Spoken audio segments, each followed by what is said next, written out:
All right, so back again with another movement that's common in the open, which is box jumps or box jump overs. We're gonna start with box jump overs. Originally, we just want to think about the distance of that we're jumping over. So like the 24, I'm jumping over the shortest side. Same with the 20, I would jump over the shortest side. We just want to think about the amount of space that we have to clear to get over that box. That's one very small way to just decrease the amount of reps. Pretty common, most people just figure that out, but just in case, we want to think about that first. Next, we want to think about how we have to step down. That was the recent standard that we want in our movement. So I'm going to always want to face the box. That's the other standard. You're always facing the box. So when we jump up and over, I'm going to turn and step down. So it's going to go up, I bounced, and I'm already turned to step down to my next rep. So always think about a small turn. It doesn't have to be a full 180. You can just turn that 90 degrees. I'm facing the camera, and then I finish my turn as I step down to get to my next rep. If you'll notice, I was also in the bottom of my squat. Whether you're mobility or not, you always want to hit that bottom squat position. That way you don't have to spend extra time getting on top of the box, standing all the way up like this. And turn. So that way you don't want that extra effort, time on tension, time to get off the box. We want to make sure we're staying low and using a bounce from the bottom position, so it takes a lot of pressure off our legs. We don't have to jump as high, and it goes much quicker over that box. So we're trying to keep that bounce into our step, turn, and the bottom position. Bounce the step, bounce the step.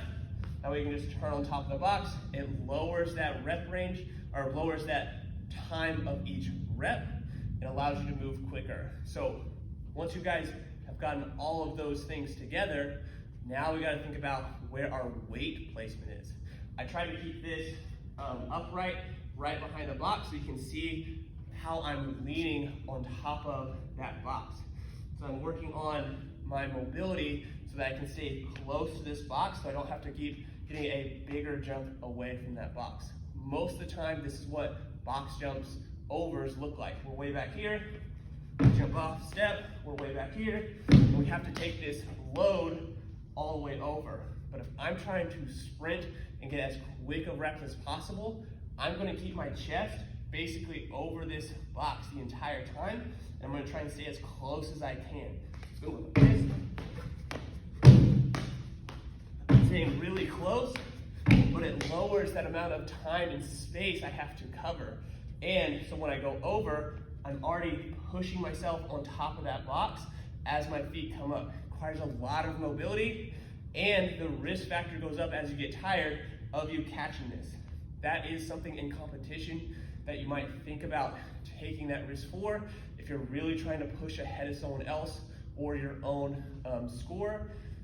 It does suck to trip over the box, but as a competitor, you know, just if it happens, trip over, hopefully you're not injured, and you just get back up and start going again. So that means something that you guys can try is keeping that weight on top of the box as you add that bounce, jump, and step down. Trying to keep that weight over so that you can always stay on top of that box and get that movement a little bit quicker. This takes off like 1/10 of a second, maybe a little bit more each time, but that adds up over time. So next, let's go ahead and look at box jumps. Back here again with box jumps now instead of box jump overs. Although those two movements both move very quickly, we want to attack them differently. So with the box jump, we're not trying to get over to the other side. We're only trying to stand directly up over that box. So when we do this, we want to try and get to that position. However, most of the time, this is what these box jumps look like. They land in a squat, and they have to stand all the way up. We want to be training that ability throughout the year. If you haven't yet, that's okay. Don't worry about it. But throughout this next year, be training that ability rather than jumping on the box like this and then standing up. That uses a lot of effort. You're basically doing a squat every single time. So we We want to be able to train the ability to get as close to the ending of that movement so that we can cycle them much faster. That would be much, much faster if I am jumping all the way up. I barely had to extend my legs, and then I'm back down to my next rep by pulling into that step. So doing that, I'm saving so much of my quads. So if we had a squat clean, box jump, and then wall balls for whatever reason, then I can save my legs for the squat clean and the wall balls. That way I can move and be confident in those and think this is just a cardio piece. That way it's not like my legs are burning, my legs are burning, my legs are dying. I want to be able to move this so that I'm already up and I'm like, okay, cool, next rep. We want to make sure that we're not destroying our legs every time we get to a jump. We may be putting more effort in the jump, but that'll be a little bit different than jumping into a squat, then standing all the way up, and then coming back down. So when we're doing these movements, we're always trying to get right into that next rep and trying to stay as close to as little effort as possible. So every time you want to think about jumping as close to a stand, whether it's just a little bit of a push up or jumping all the way up into that already locked out position, you just quickly add that extra lockout for the judge to see those reps. When you guys are doing this, always be training that ability to make this comfortable. Try to make a height of the box that you would usually see in competition comfortable to jump on.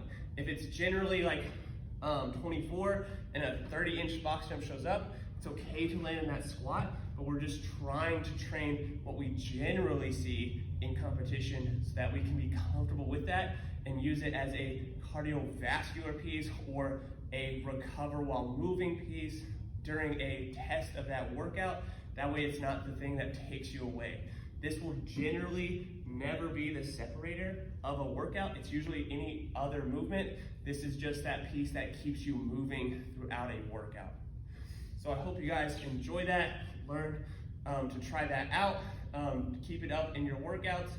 I think that the next workout will probably have box jumps or box jump overs in it, so we'll see. Hope you guys try that out and figure out some way to get more comfortable with those box jumps.